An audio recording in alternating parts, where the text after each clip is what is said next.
Olá, meu nome é Carla Pires, eu sou estudante do curso de Teologia da Unicesumar e gostaria de falar um pouquinho a respeito da influência do pensamento grego-romano na história do cristianismo. A gente costuma pensar que o cristianismo é algo puro, é algo imaculado, divino, isento de qualquer tipo de influência. Só que esse pensamento nosso é um pouco ingênuo, porque se nós lermos os manuscritos da Bíblia com um olhar diferente, não apenas espiritual, nós conseguimos ver a impressão digital do autor daquele manuscrito.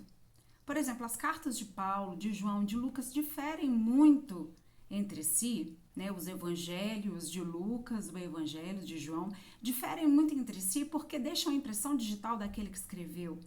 E lendo, nós conseguimos ver algumas ideias em que a pessoa se baseou, acreditava ou utilizou para explicar conceitos cristãos. Se nós pensarmos no contexto em que Jesus nasceu, ele nasceu num tempo em que a Judéia ela era dominada pelo Império Romano. Conhecendo sobre história e sabendo o que sabemos sobre o Império Romano, sabemos que era um império baseado em leis, em hierarquias, e esse pensamento de leis e hierarquias dominou também o pensamento judeu da época. Prova disso é que o judaísmo foi dividido em várias facções. Nós temos os saduceus, nós temos os fariseus. Então, cada um tinha uma linha de pensamento, cada um tinha uma linha de interpretação das escrituras.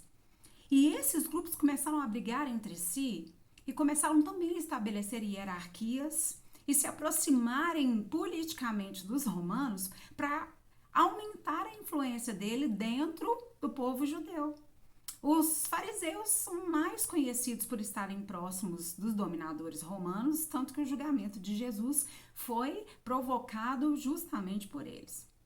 Então, o pensamento romano, que estabelecia a hierarquia, ele conflitou diretamente com os ensinamentos de Jesus. Jesus chegou e ensinou a respeito de uma sociedade igualitária. Jesus chegou e ensinou a respeito do amor. Jesus trouxe, em um contexto onde era a lei do mais forte, ele trouxe um pensamento de que todos somos iguais e todos somos filhos de Deus. O cristianismo ultrapassou até as fronteiras do helenismo. No helenismo, o helenismo buscava aproximar, o helenismo é um pensamento grego, né? Que buscava aproximar culturas. Né? Foi deixado por Alexandre esse pensamento, foi uma herança de Alexandre o Grande. Então ele tentou aproximar todas as culturas. E o helenismo aproximava judeus, gregos, romanos, cristãos. Então Jesus já tinha um pensamento além do helênico. Ele não queria apenas aproximar, ele queria igualar as pessoas. Falando sobre o helenismo, é um período da história, né, em que a Grécia dominava. Foi um período que veio logo após a morte de Alexandre, uma herança dele. Nesse período, alguns judeus tentaram aproximar a filosofia grega do judaísmo, mas esbarravam em algumas questões, como, por exemplo, o logos. Para Platão, o mundo foi criado a partir de ideias, de figuras. Já o judaísmo acredita em um Deus onipresente que criou todas as coisas. E aí nós vemos lá nos escritos de João, quando ele fala sobre o verbo, que o verbo era Deus e o verbo estava com Deus, ele deixa bem claro que Jesus não se baseou na filosofia, ele era a própria filosofia. Jesus era o próprio Logos, Jesus era a palavra, ele estava no fundamento de todas as coisas e a partir dele, ou seja, das ideias dele, das figuras que ele pensou, o mundo veio à existência. João aproximou esses dois pensamentos, o grego e o cristão. Ele deu a ressalva de que Jesus já estava lá, de que Deus estava lá e que a partir das ideias dele, da palavra dele, o mundo foi criado. Né? Então, vemos aqui que Jesus era a própria filosofia. E para mim, assim, o exemplo mais forte de pensamento helênico e também da cultura romana foi Paulo. Paulo era um cidadão romano, ele era nascido judeu, era cidadão romano, utilizava as leis romanas sempre que precisava, trouxe conceitos fantásticos para nós, como o da paternidade, como o da adoção, e aí ele comparava Deus como aquele que adotava, dizia que nós éramos filhos adotados, ou seja, que os nossos direitos não são de nascença, mas são de adoção, e esses eram conceitos romanos. E ao mesmo tempo, Paulo também difundia algumas ideias e alguns pensamentos que se aproximavam do grego.